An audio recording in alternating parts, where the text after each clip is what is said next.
वंदे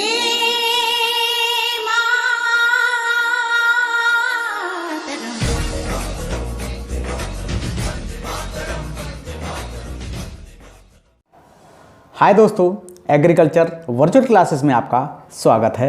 मैं नरेंद्र कुमार कृषि विज्ञान विषय के अंतर्गत एक नई विषय वस्तु के साथ आपके सामने उपस्थित हूँ। आज की विषय वस्तु है जलवायु के घटक भाग 1। आइए जानते हैं जलवायु के घटक भाग 1 शीर्षक के अंतर्गत किन किन बिंदुओं पर अध्ययन किया जाएगा। तो नंबर 1 जलवायु के घटक क्या हैं, नंबर 2 ताप तथा नंबर 3 आर्द्रता। तो आइए शुरू करते हैं। नंबर 1 जलवायु के घटक क्या है।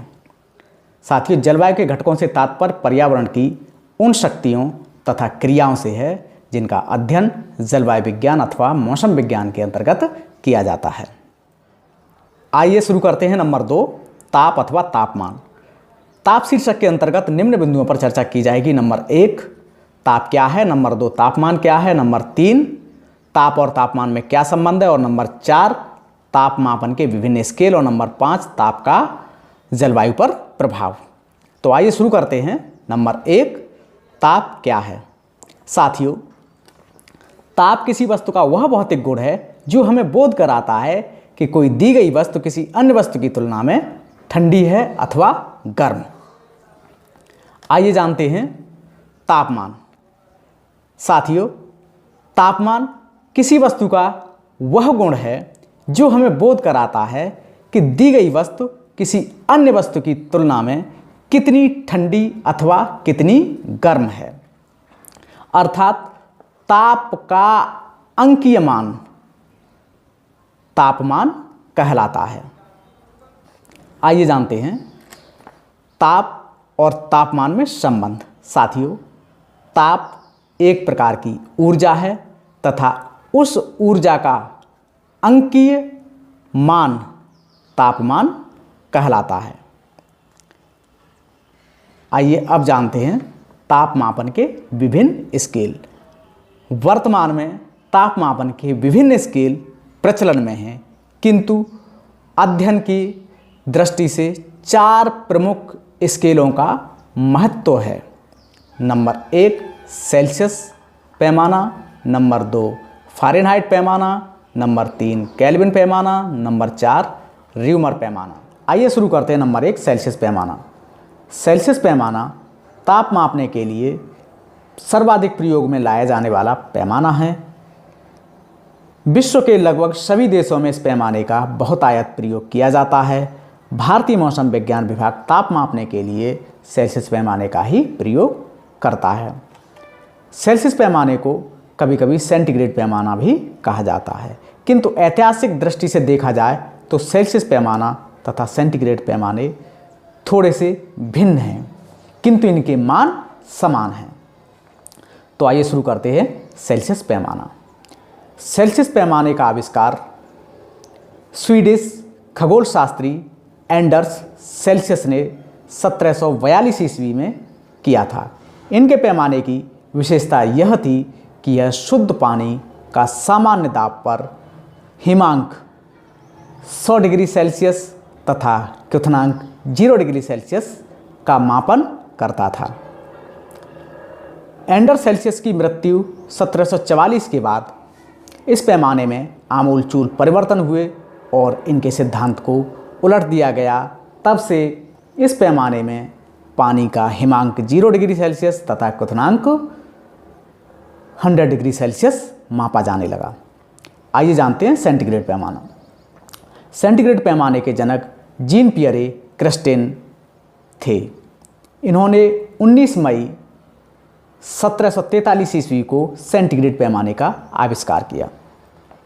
सेंटीग्रेड पैमाने पर पानी का हिमांक 0 डिग्री सेल्सियस तथा क्वथनांक 100 डिग्री सेल्सियस मापा जाता था।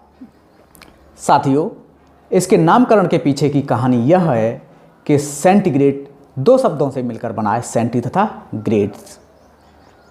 सेंटी शब्द सेंटम से निकला है जिसका अर्थ होता है 100, और ग्रेड्स ग्रेडियंट्स का शॉर्ट फॉर्म है जिसका अर्थ है उतार चढ़ाव, और ग्रेड्स का अर्थ है कदम। साथियों, सेंटीग्रेड पैमाना 1743 ईस्वी से लेकर 1948 ईस्वी तक खूब प्रचलन में रहा, किंतु 1948 ईस्वी में 9वीं CGPM ने तापमापी पैमानों का मानकीकृत करने का निर्णय लिया और इस निर्णय में सेंटीग्रेड पैमाने को नकार दिया गया। नकारने के पीछे की वजह यह थी कि सेंटीग्रेड का अर्थ भिन्न भिन्न देशों में भिन्न भिन्न था। तापमान में एक रूपकता लाने के लिए तथा एंडर सेल्सियस को सम्मानित करने के लिए सेल्सियस पैमाने को स्वीकार कर लिया गया। इस प्रकार वर्तमान में सेल्सियस पैमाना प्रचलन में है, किंतु भारत में अभी भी सेल्सियस तथा सेंटीग्रेड को एक ही मानकर ताप का मापन किया जाता है। आइए जानते हैं नंबर 2 फ़ारेनहाइट पैमाना। फ़ारेनहाइट पैमाने का आविष्कार जर्मन भौतिक शास्त्री डैनियल ग्रेवियल फ़ारेनहाइट को माना जाता है। इन्होंने सर्वप्रथम 1709 ईस्वी में एल्कोहलिक थर्मामीटर का आविष्कार किया और उसके बाद 1714 से 1724 के मध्य मरकरी थर्मामीटर का आविष्कार किया। इनके द्वारा बनाए गए पैमाने पर शुद्ध पानी का सामान्य वायुदाब में हिमांक 32 डिग्री फ़ारेनहाइट तथा क्वथनांक 212 डिग्री फ़ारेनहाइट मापा जाता है। इस पैमाने का प्रयोग सर्वाधिक अमेरिका में किया जाता है तथा भारत में इसका प्रयोग मेडिकल साइंस में बहुतायत किया जाता है। आइए जानते हैं नंबर 3 केल्विन पैमाना। केल्विन पैमाने का आविष्कार ब्रिटिश भौतिक Shastri William Thomas first Warren kelvin ने किया था। यह पैमाना एक थर्मोडायनामिक पैमाना है जिस पर पूर्ण शून्य व्यक्त किया जाता है। आइए जानते हैं केल्विन की परिभाषा। एक केल्विन जल के त्वक बिंदु के ऊष्मागतिक ताप का 1/273.16वां भाग होता है। केल्विन पैमाने पर शुद्ध जल का समान वायुदाब पर हिमांक 273.15 केल्विन तथा क्वथनांक 373.15 केल्विन मापा जाता है। नंबर 4 र्यूमर पैमाना। र्यूमर पैमाना ज़्यादा महत्वपूर्ण पैमाना नहीं है, बस इसका अध्ययन की दृष्टि से समझ लेते हैं। र्यूमर पैमाने पर पानी का हिमांक 0 डिग्री र्यूमर तथा क्वथनांक 80 डिग्री र्यूमर होता है। साथियों, आइए जानते हैं विभिन्न पैमानों के मध्य संबंध। विभिन्न प्रतियोगी परीक्षाओं में 3 पैमानों के मध्य ही संबंध को पूछा जाता है। सेल्सियस पैमाना, केल्विन पैमाना और फ़ारेनहाइट पैमानों के मध्य संबंध को ही पूछा जाता है। तो आइए नंबर 1 सेल्सियस तथा फ़ारेनहाइट पैमाने के मध्य संबंध। इन पैमानों के मध्य संबंध को एक सूत्र द्वारा व्यक्त किया जाता है जो इस प्रकार है: C/5 = F - 32/9। इसमें सेल्सियस पैमाने का मान यदि आपको ज्ञात है तो फ़ारेनहाइट पैमाने का मान ज्ञात किया जा सकता है। यदि फ़ारेनहाइट पैमाने का मान ज्ञात है तो सेल्सियस पैमाने का मान ज्ञात किया जा सकता है। इसी प्रकार सेल्सियस पैमाना तथा केल्विन पैमाने के मध्य संबंध को निम्न सूत्र द्वारा ज्ञात किया जा सकता है: C = K - 273.15।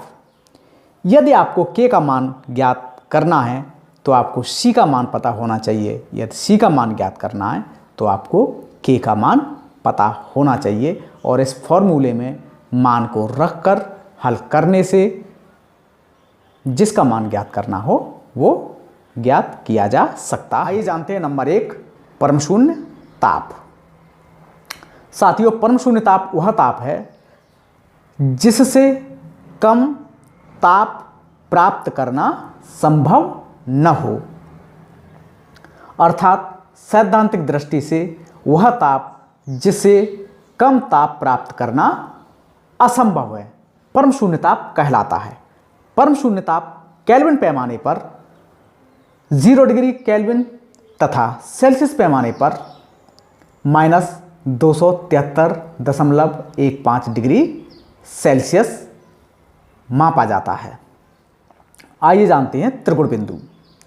साथियों, त्रिगुण बिंदु किसी पदार्थ का वह ताप है जिस पर वह अपनी तीनों अवस्थाओं यानी ठोस, द्रव और गैस में पाया जाता है। पानी का त्रिगुण बिंदु 0.01 डिग्री सेल्सियस तथा केल्विन पैमाने पर पानी का त्रिगुण बिंदु 273.16 केल्विन मापा जाता है। आइए जानते हैं ताप का जलवायु पर प्रभाव। इसे निम्न बिंदुओं द्वारा समझा जा सकता है। नंबर 1, ताप जलवायु परिवर्तन में सक्रिय भूमिका निभाता है। नंबर 2, ताप जलवायु के विभिन्न घटकों को प्रभावित कर जलवायु को प्रभावित करता है। नंबर 3, ताप जलवायु के वर्गीकरण के लिए आवश्यक तत्व है। नंबर 4, ताप मानसूनी हवाओं को प्रेरित करता है। और नंबर 5, ताप वायु की दिशा, वायु का वेग तथा वायु दाब इत्यादि को प्रभावित करता है। साथियों, आइए जानते हैं अब आर्द्रता। आर्द्रता पर्यावरण में पाई जाने वाली जल वाष्प की अदृश्य मात्रा को कहते हैं। मापने के आधार पर आर्द्रता 3 प्रकार की होती है। नंबर 1, निरपेक्ष आर्द्रता यानी एब्सोल्यूट ह्यूमिडिटी। नंबर 2, सापेक्ष आर्द्रता यानी रिलेटिव ह्यूमिडिटी। नंबर 3, विशिष्ट आर्द्रता यानी स्पेशल ह्यूमिडिटी। तो आइए जानते हैं नंबर 1, निरपेक्ष आर्द्रता। साथियों, वायु के इकाई आयतन में उपस्थित जल वाष्प की मात्रा को निरपेक्ष आर्द्रता कहते हैं। निरपेक्ष आर्द्रता को ग्राम प्रति घन मीटर में व्यक्त किया जाता है। निरपेक्ष आर्द्रता पर वायुमंडल के ताप व दाब का प्रभाव पड़ता है। साथियों, निरपेक्ष आर्द्रता ताप के व्युत्क्रमानुपाती तथा दाब के अनुक्रमानुपाती होती है। आइए जानते हैं नंबर 2, सापेक्ष आर्द्रता यानी रिलेटिव ह्यूमिडिटी। वायुमंडल के किसी ताप पर इकाई आयतन में उपस्थित जल वाष्प की मात्रा तथा उसी ताप पर इकाई आयतन में उपस्थित वायु को संतृप्त करने के लिए आवश्यक जल वाष्प की मात्रा के अनुपात को सापेक्ष आर्द्रता कहा जाता है। सापेक्ष आर्द्रता को प्रतिशत में व्यक्त किया जाता है। सापेक्ष आर्द्रता को व्यक्त करने वाला निम्न सूत्र है। RH बराबर A/E गुणा 100। RH बराबर रिलेटिव ह्यूमिडिटी प्रतिशत में, A बराबर एक्चुअल वेपर डेंसिटी ग्राम प्रति घन मीटर में। ई बराबर सैचुरेशन वेपर डेंसिटी ग्राम प्रति घन मीटर में। साथियों, आइए अब जानते हैं नंबर 3, विशिष्ट आर्द्रता। विशिष्ट आर्द्रता से आशय वायुमंडल के इकाई भार में उपस्थित जल वाष्प की मात्रा को विशिष्ट आर्द्रता कहते हैं। विशिष्ट आर्द्रता को ग्राम प्रति किलोग्राम इकाई में व्यक्त किया जाता है। विशिष्ट आर्द्रता पर ताप तथा दाब का किसी प्रकार का कोई प्रभाव नहीं पड़ता। आइए अब जानते हैं आर्द्रता का जलवायु में महत्व। आर्द्रता का जलवायु में क्या महत्व, इसे निम्न बिंदुओं द्वारा समझा जा सकता है। नंबर 1, आर्द्रता हमारे वायुमंडल में ताप के नियंत्रक के रूप में कार्य करती है।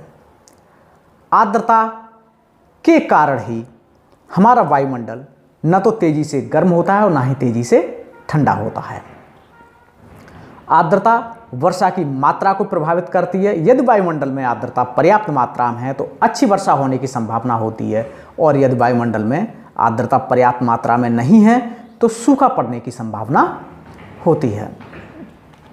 आर्द्रता के कारण कुछ पर्यावरणीय घटनाओं का घटना संभव हो पाता है, जैसे कोहरा है, पाला है, हिमपात है इत्यादि। आर्द्रता जलवायु की पेटियों का भी निर्धारण करती है। साथियों, इसी के साथ आज की क्लास का समापन होता है। अगले क्लास में जलवायु के घटक भाग 2 के साथ फिर उपस्थित होंगे। तब तक के लिए आपसे अनुमति चाहते हैं। नमस्कार।